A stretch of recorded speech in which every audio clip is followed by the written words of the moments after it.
Microsoft recently published their Digital Defense Report, a very comprehensive report that I strongly suggest everyone involved in cybersecurity should read.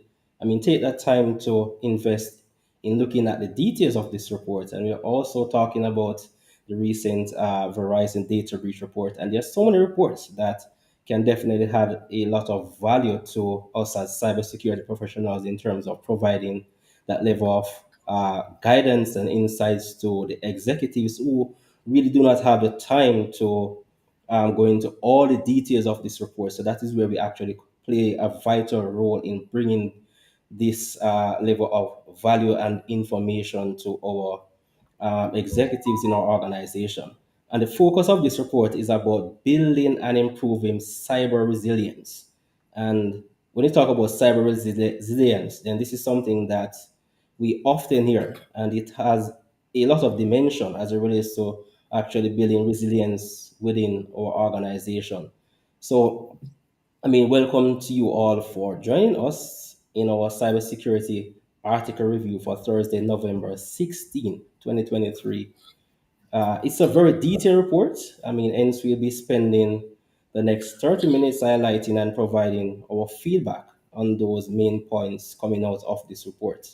And joining us to provide the analysis of this report, we have Jonathan Fisher and Paul Robinson. So, guys, I mean, based on this report, 10 essentials were highlighted as key elements that can aid in providing digital defense to our organization, regardless of the nature of the organization. So, first, I mean, what are your thoughts on the overall report? And secondly, what actually grabbed your attention the most from this report? Mhm. Yeah, I thought the report, like you had mentioned, Rashay, in the beginning, it's very comprehensive. There's some other reports that some manufacturers do that are 1 to 200 pages, and it's just so much for people to go after. This was a very comprehensive overview. The one thing I did want to touch on right away, and I wanted to kind of parse this data out, was the first thing that they talk about, where it's a basic security hygiene stops 99% of attacks. And so, that's where I want to unpack. That is, they use the word basic to talk about what it is that you need to do, but it's not basic. It's not like a flip the switch kind of thing and everything's done. The stuff that you have to do in basic security hygiene is a lot of work. And I think that's the one thing that I wanted to lead with today is, if you're going to do cybersecurity and you're going to do it right, it's work. I equate it to weight loss. You can take a pill and lose 30 pounds. Are you really getting healthy? Is it just about appearance? But if you're going to the gym every day, you're watching what you eat, you're exercising, you're putting in the sweat equity to get healthy, that's more effective. And so, it's just work. It's just basic work that you have to do, but it's good work because in the end it's protecting you and your environment.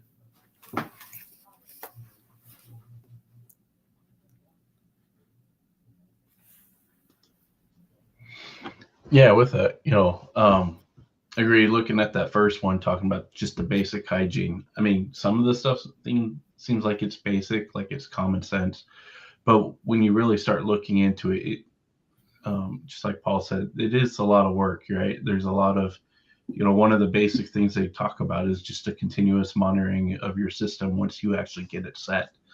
That's nothing that you can just set up. Like Paul said, you can't just flip the switch and walk away from it. It's something that you have to continually go back to, assess, fine tune, because those initial reports and alerts come in might be off. So you're going to have to do some investigation, fine tune it so you don't get, some of the positive, negative type of scenarios where it's detecting something that's not really a threat. And some of the other things, I don't know if we're going to go through each one, but the one that I really found interesting was number 8, where it's talking about, IoT devices. And I think that's something that people don't really look into often, because most of the time we don't have the ability to control that, right? We get an IoT device, we plug it in, we program it onto the network, and really it's just there, right? It's, getting communication, sending communication, but how do we know if things are up to date? Especially the way technology goes, how are you ensuring that the technology you have is still up to date? It's still, being supported by the manufacturer. If the manufacturer is even there at times, sometimes, the way the industry can go, suppliers can come and go very quickly. Mm. Sure. So, yeah, rightly said as it relates to, all of these pointers that I've actually highlighted.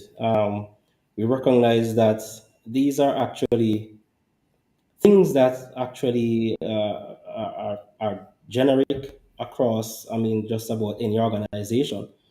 And these are not new events or new activities as it relates to the ways in which various organizations can be impacted.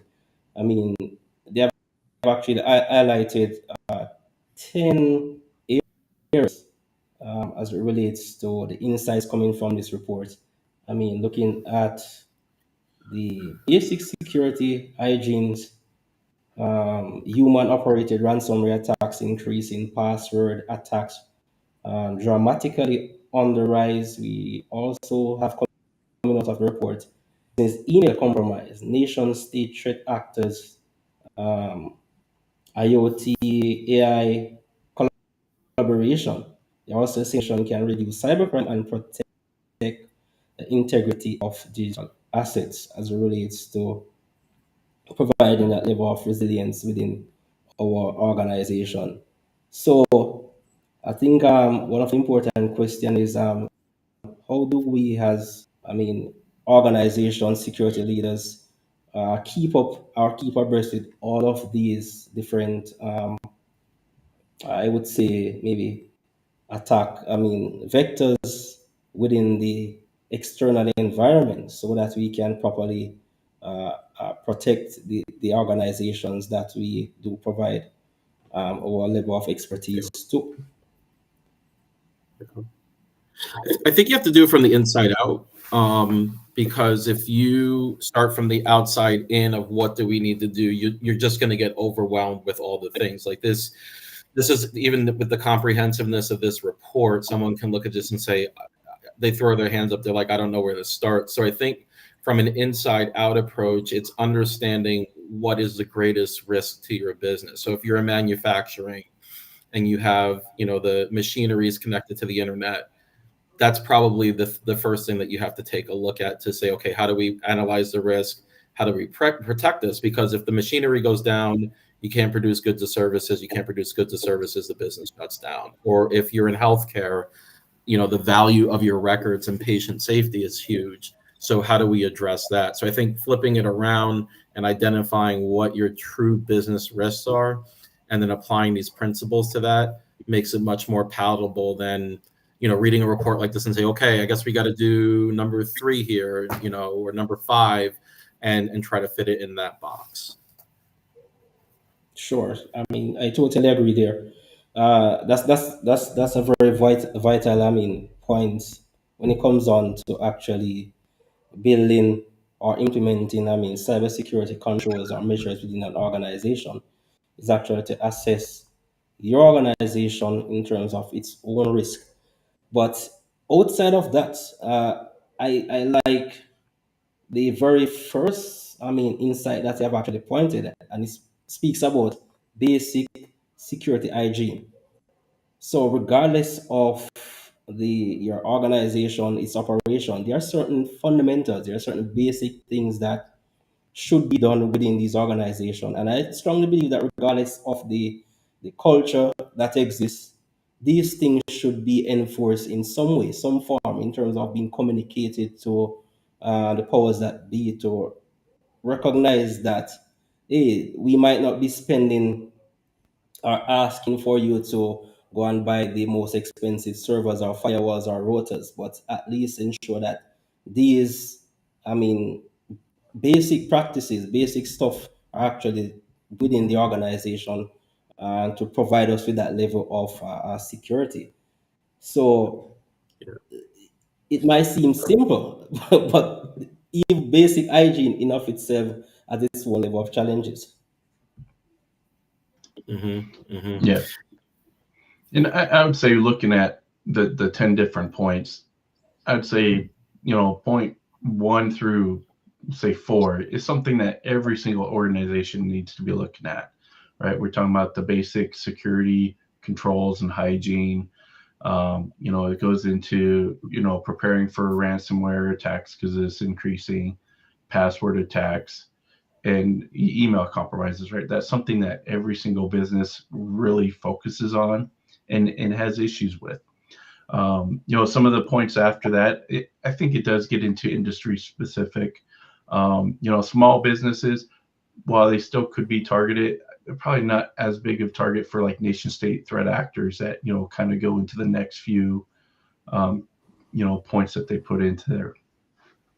And I like if you actually go to the actual report itself, it really deep dives into the different threat actors. It talks about Russia, China, Iran, Korean, those different type of, nation states that have been typically, attacking not only us, but, any allies or any nation really. So to me, it's a chance for leaders to really look at, take an opportunity to look at this, and figure out where do some of these points, where does it fall in their business sector, right? Are they in technology or wanting to use AI and machine learning models? Definitely start looking at that point, which point eight. I think I misspoke earlier with the IoT. That's point seven actually. Um, and just figure out what your business is, what your services are, and then how can these points fit into that business model to kind of help ensure that you're protected. Hmm. Yeah, and I think it's prioritization too, Jonathan. You kind of hit on it. It's the prioritization of what you do and how you do it.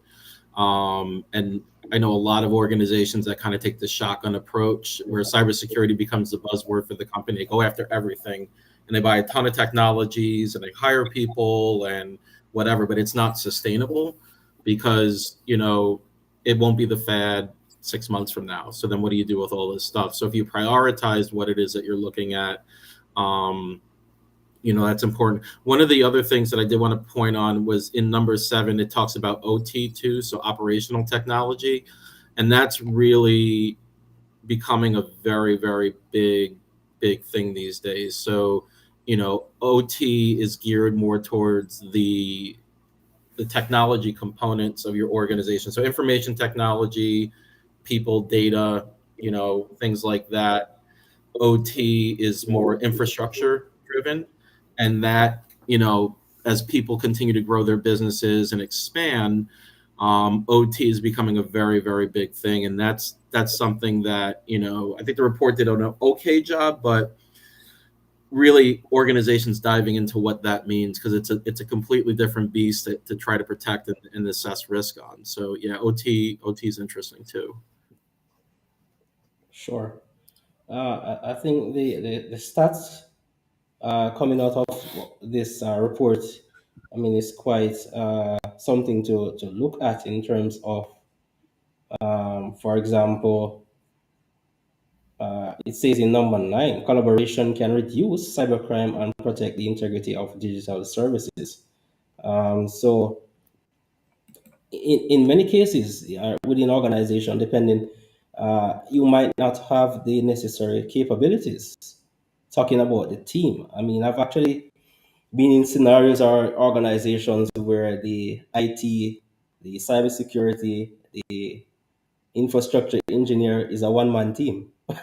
So at times it doesn't hurt to actually ask for help, make it known to management that, hey, look, I am only one person. These are the risks, these are the various things that we're up against.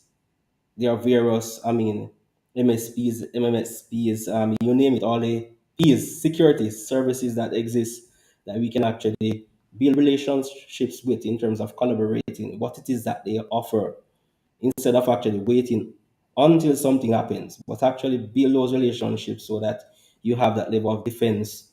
Companies that actually specialize in each of these areas in terms of mitigating, managing, dealing with these levels of risk that could actually affect your organization.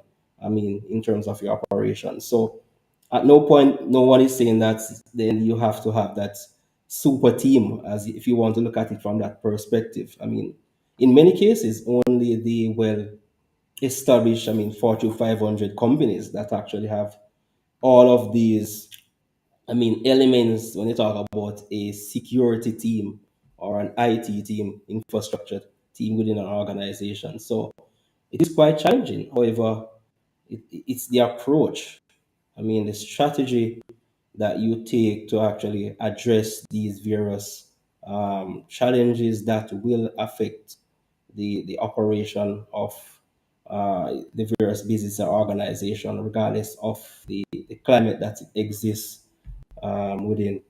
So, um, as it relates to the report itself,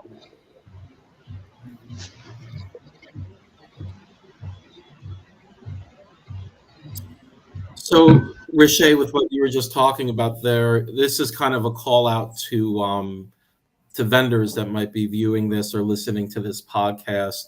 Um, the message of helping has to be very succinct because, and again, we've done this long enough, you know that I like to use analogies. If someone called me up on the phone and said, "Hey, I bet you're a terrible father. I have something that will help you to become a better father," I'm going to hang up the phone. I'm going to hang up the phone. Like my ego's going to get into play. Like don't tell me that. But if someone called me up and said, "Hey, I noticed that you have two teenagers and raising teenagers are tough, and I know you're probably doing the best job that you possibly can. There might be some other ways to be a better father to two teenagers. Would you be interested in knowing that?" Then I'm going to listen to that because you know it's coming alongside and helping, and the security community has done a poor job of, because this is their job, this is their life, they were hired to do what you're trying to help them out with. So there's probably ego involved there, there's probably protection of jobs that they want to keep, especially in this economic climate. But if you make a sensible case that, hey, I can come alongside and help you and make your job easier and parse through the tons and tons of data that's out there, it's coming alongside to help, and you're truly being helpful, not just pushing a product down someone's throat. So that's kind of a call out to the vendor community to do better at that. See if your solution works. If your solution doesn't work, pull the ripcord and say, "I'm here if it ever becomes a problem," not try to fit a square peg into a round hole. Yeah, with that, I'd also say that, a lot of companies don't have the time, energy, or resources to kind of develop their own security tools, right? So we do rely on that third party, vendor out there to help out with that. So, Riche, you had mentioned earlier that, if it's a one-man team, well, even if it's a multi-person team that's pretty robust and does have a good depth of experience, they still don't have the resources fully to do it without, additional services and tools that, a company that is very focused on doing that is able to provide. So, again, Paul, like you said, those vendors have to come in there to get to know that company, their needs, and how they can tailor those services to it, not just come in with a, rehearsed script that the salesperson has to try to push the product and not really understand how can it really help or not even help that company. Take the time to understand them, their challenges, kind of their priorities and their security needs. And that's how the vendors are going to be able to really collaborate with the companies and be able to provide a service that's going to be effective for them. Yeah, I one of the organizations that I know and I work with, they have 48 people on their security team, and they still outsource third parties to help them with stuff, you know, and it, it's it's just needed, you know, and nobody takes it as a threat to their job. No one takes it as, you know, oh my goodness, you know, a third party is coming in there trying to you know to take me out. It's you need the help, you know, you need the help. Like going back to the parenting analogy, it's hard being a single parent. I can't, you know, I can't imagine, you know, how people can do it. It's very difficult. Like it takes a village. It takes a village to raise your kids. Like, you know, I'm lucky enough that, you know, my wife and I are there, but we have people that we pull on all the time for advice and for, you know, if we have to let off some steam about how frustrating parenting is, like they're all like that support system is there. And I think that's really what it comes down to. The vendor community should be a support system to security professionals and security teams, and not just looking to slam product down people's throats. Like that's really the approach that we need to start taking a better job at. Yeah, And I'd say for the vendor to target the right people too. You know, I'm just an individual contributor, and I get messages all the time of like, hey, I see you're in this industry. How about this product? I'm like, I'm sorry, but I'm not the type of person, I'm not the individual that can make those decisions, nor do I feel like I want to introduce you to those individuals right at this point. So, Yeah, it's all value. You know, it's again going back to the report. You know, the original reason that, you know, that we're talking here. It's providing value. You know, this report is something that, you know, you should take a look at and say, okay, what are the specific things that impact me here? Like you said, Jonathan, you know, you get a call from someone that's doing generative AI security, you know, because it's the latest and greatest, hottest thing, and they see that you're a security person, like all this person's going to buy. It's like, you know, ask this simple question: hey, what are you guys doing around generative AI? Like, what's your strategy? Do you have a policy? You know, defining how you're going to use it. You know, are you getting pressure from the board that you want to include it because of cost savings and things like that? Like getting to the root of the problem, and really that's what cybersecurity is really identifying risk and what the risk is to the organization.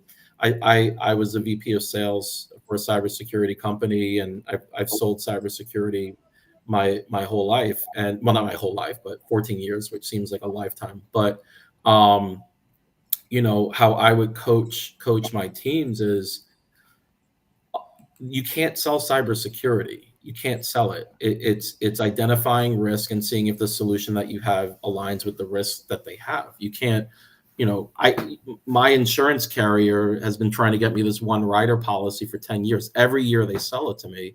I'm like, I don't have a need for this. Like I don't have you haven't given me the justification to spend $500 extra a year with you on this.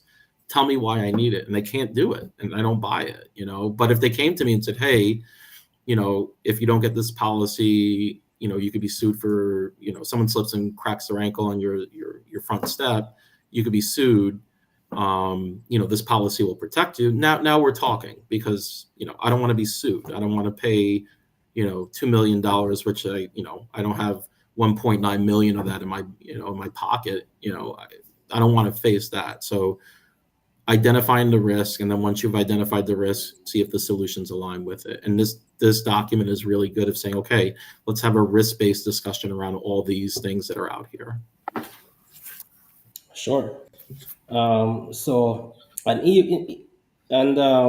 think also in all of this, I think that even security, I mean, folks need to really understand that no one is saying that you need to have all the knowledge, all the skill sets, because I mean, there are various levels and areas within cybersecurity. I mean, when you talk about even risk, doing that risk assessment for your organization, there are various levels of, I mean, risk that you need to take into consideration. I mean, infrastructure risk, data risk, I mean, cybersecurity risk, doing all of these assessments.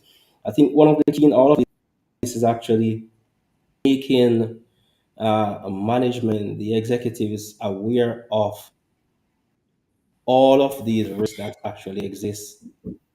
So they're aware of it, they understand it, they understand what needs to be done so that they can actually decide on the risk appetite for that organization. So at the end of the day, then you actually put yourself in well a better position when something actually do happens within this organization to say, look, I've identified these.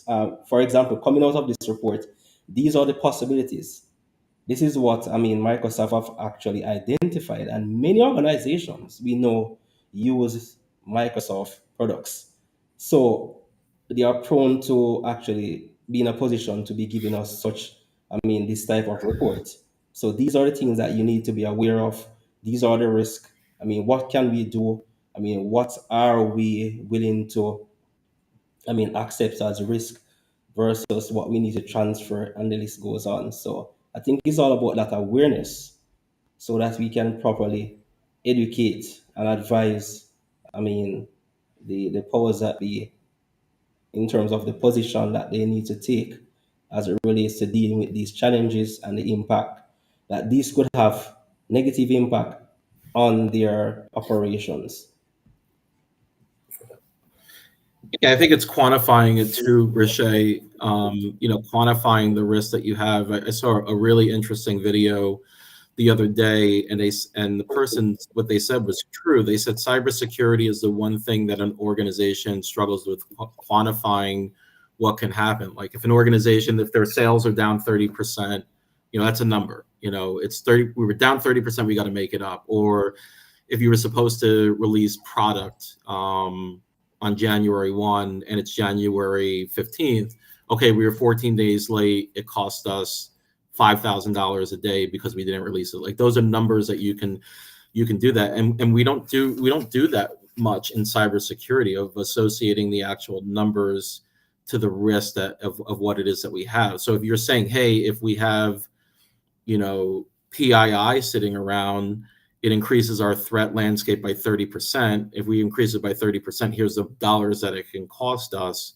Then you have real numbers to say, okay, I'm going to spend $100,000 to fix a $10 million problem, and that money makes sense to me. Not I'm going to spend $500,000 to solve a $5 problem, and now I've wrecked everything. Because there is no ROI, there's no business ROI in cybersecurity. You can buy $5 million in tools and still get hit.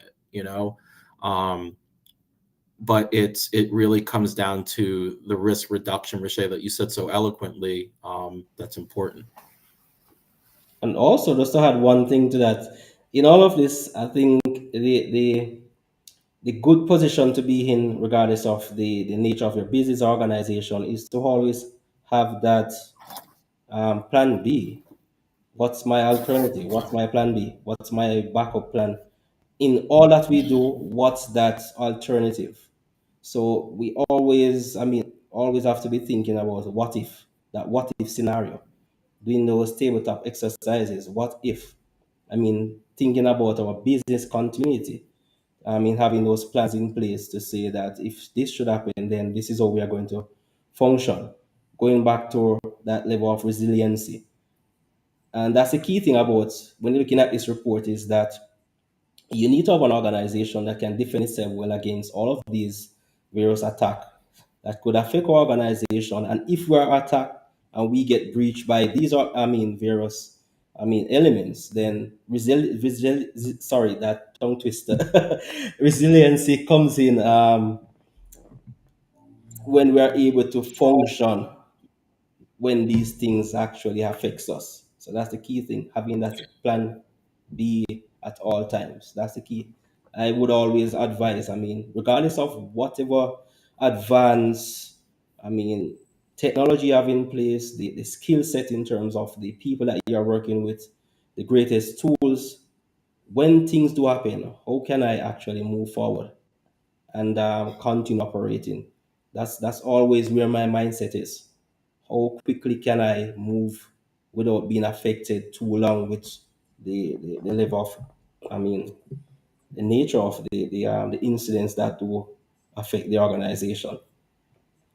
So, guys, what are your final thoughts on this, article?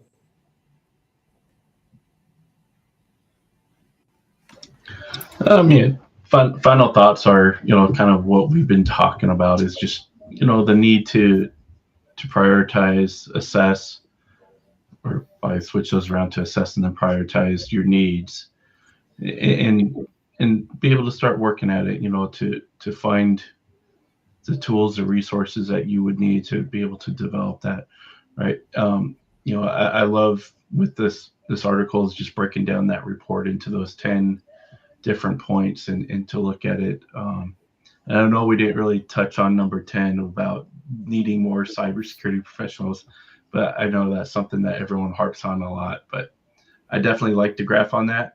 That it shows that America is really the only country that has only grown 10 to 20%, where everyone else has grown a lot more. So I think we need to look at that in our industry here in the U.S. of what are we doing? Are we keeping pace with the rest of the world when it comes to developing our talent? Yeah, you summed it up great, Jonathan. Excellent. Awesome. So, guys, that's it from us today. Hope you found this conversation quite, helpful. And see you next time, same place for another informative conversation. Stay safe, everyone. Bye, guys. Take care. Yep. Thank you.